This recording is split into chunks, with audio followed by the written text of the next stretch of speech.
Traditional and non-traditional students differ in the amount of school-related anxiety they experience. Created by Cody Thomas, Courtney Griffin, Madison Sullivan, and Lily Gill. Introduction. Over the last many years, there has been a large increase in the amount of non-traditional students compared to traditional students. It is important to consider the different experiences each of these students face in order to figure out how to best support them as individuals.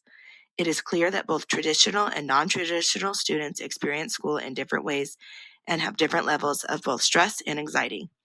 Having a better understanding of the school experience for both traditional and non-traditional students will enable educators to better support each type of student and also help students better choose which path to take in their own education. We hypothesized that stress and anxiety levels would differentiate among traditional and non-traditional students.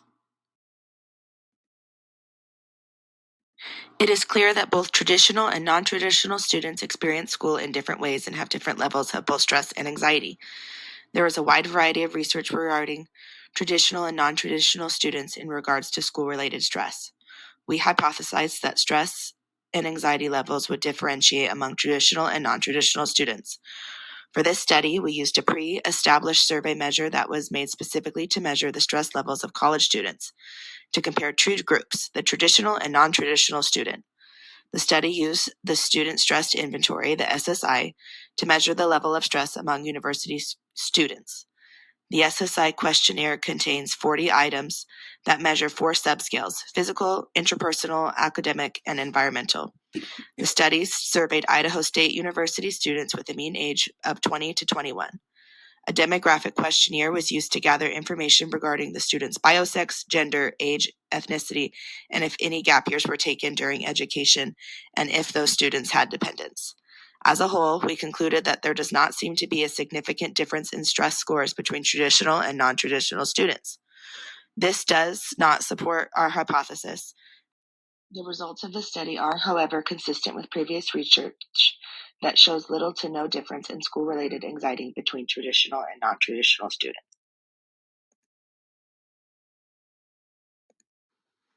For the participants were all students who are enrolled at Idaho State University. The mean age for the participants was 23, with a standard deviation of 8.193. The gender was split excessive, with 81.43% being female, with 1.43% being gender neutral, non-binary, and 17.14% being male. The ethnicity of our sample was 11.43% identifying as Hispanic, 4.29% identifying as a multiple ethnicity or other, and 84.29% identifying as white Caucasian. For the dependent status, we had 67.14% of our participants who said they had no dependents and 32.86% who did have dependents. The status part was equal. We had 50% who are considered non-traditional students and 50% who are considered traditional students. Measure 1, we used the Student Stress Inventory (SSI) to measure the level of stress among university students. The SSI questionnaire contained 40 items that measure 4 subscales. Physical had 10, interpersonal relationship had 10, academic had 10, and environmental had 10. The score ranged from 1 through 4, with 1 rated as never and 4 rated as always. The SSI has a high content validity with an overall score of 0.802. The reliability of SSI has a high reliability coefficient of 8.57. For measure 2, the demographic questionnaire had 7 multiple choice questions. The questionnaire asked the participants their age, if they had a gap year through their education, and if they had any dependents. The multiple choice questions, which were coded to match corresponding answers, were regarding the student's biological sex, gender, and ethnicity. For the procedure, all the surveys were sent out online through Google Form. The participants were able to click on the link, which took them to the survey. Once the participants clicked on the link, it required them to read a consent statement and agree to participate. The consent statement let them know they were a part of a study, and if there was any chance of exposure, it was minimal to what someone could overhear in a public area. The participants were also aware of them being able to stop the survey at any time if they wished they did not want to continue. The survey was anonymous. The participants filled out the SSI questionnaire, and then the last part of the survey was the demographic questionnaire.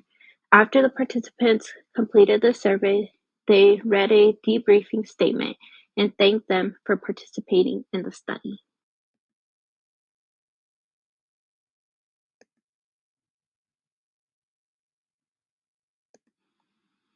Our research aimed to uncover any significant differences in stress scores across 4 domains of the student stress inventory.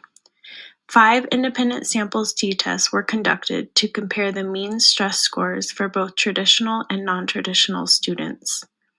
Our focus were the 4 subscales of the SSI domain, searching for any variations in stress levels between these 2 groups. Our tests demonstrate that there was not a significant difference in the total stress scores between traditional students and non-traditional students, as you can see in the green highlighted area. The one area that had a slightly significant difference was the subscale physical, as indicated by the blue shaded area. These results suggest that neither traditional nor non-traditional students differ in the amount of school-related anxiety they experience. This also suggests a close similarity in the stressors faced by both groups of students.